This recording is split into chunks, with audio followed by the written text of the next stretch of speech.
Uhali gani ndugu mfuatiliaji wa michezo na burudani, ni kukaribishe tena wewe mfuatiliaji pamoja na kipenzi cha michezo kwenye kipindi hiki muhimu kabisa cha michezo pamoja na burudani zake. Kitu ambacho kimekuwa ni faraja kubwa sana sasa hivi, lakini pia kimekuwa kikizungumziwa kwa ukubwa huko kwenye mitandao ya kijamii, ni kuhusiana na klabu ya wanayanga kuendelea kufanya vyema, kwa sababu huko mwanzoni wanayanga walikuwa wakipambana kwa hakika na kutakia kheri, lakini mafanikio pamoja na njia zilizo salama timu ya Yanga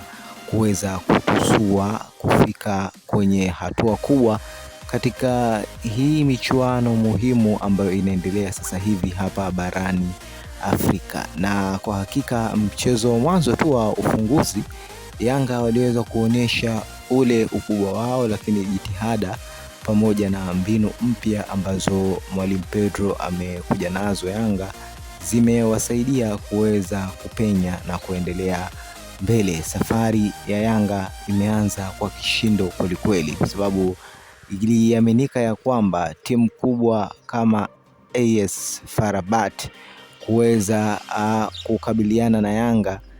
ilikuwa ni mtiti mkubwa, lakini mwisho wa siku mambo yalienda vyema kama vile ambavyo wanayanga walikuwa wakiomba na shauku yao kubwa ilikuwa hivyo. Lakini hata hivyo pia ukitazama namna ambavyo msemaji Ally Kamwe amekuwa akizungumza mara kwa mara, mashabiki wamekuwa wakiambiwa kwamba waendelee, kwa sababu ni kirabu cha soka ambacho kinafanya vyema na hatua na jitihada ambazo zinafanyika zimekuwa ziko open kabisa. Yani kila mmoja anaona namna ambavyo timu ya Yanga imekuwa ikitumia nguvu, lakini pia kuna namna za kipekee ambazo Yanga huwa wanazitumia kuhakikisha kwamba wanafika sehemu. Yanga ni timu yenye mipango mikubwa kama ambavyo Ally Kamwe anasema, lakini hata hivyo pia anasema mambo mazuri mengi yako njiani yanakuja. Basi mashabiki wajiandae kwa makubwa zaidi ya hili.